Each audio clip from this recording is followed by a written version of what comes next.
And then, that Utah guy, Utah existing. Kyle Whittingham, who keeps being like, I don't know if we're ever going to play BYU again. Conference realignment. Blah. The administration saying, $30 million a year, $30 million for the Pac-12.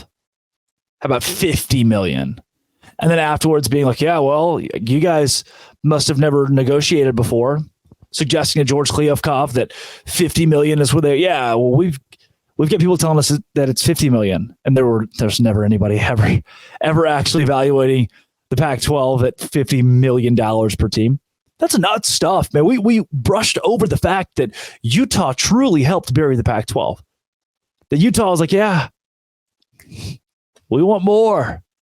And the Pac-12, I mean, it's certainly not just Utah's fault, but here's a key cog. Here's a key catalyst in looking at that conference and saying, we're worth more. We're going to stick with our guns. We're going to stick by our guns, and completely losing the league.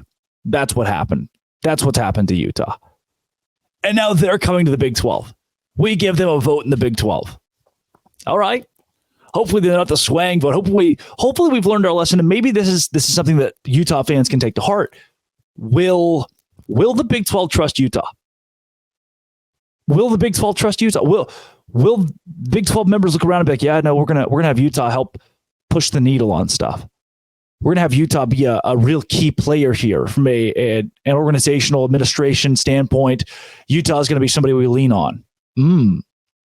After it comes out that Utah helped bring down the Pac-12, now I think Utah is going to win immediately.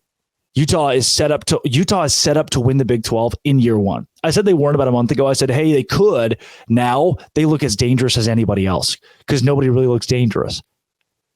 Utah looks more dangerous than legitimately anybody else in the new Big 12.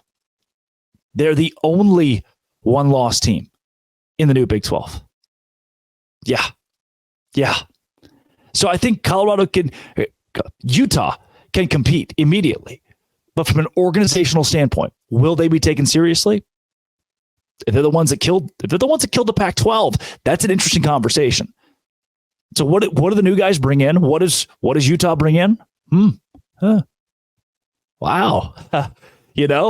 How do we treat Utah? How do we look at Utah?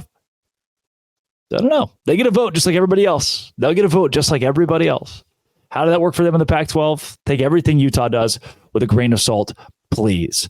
Coming up, Clemson leaving the ACC. What does that do to the Big 12? This is Locked On Big 12.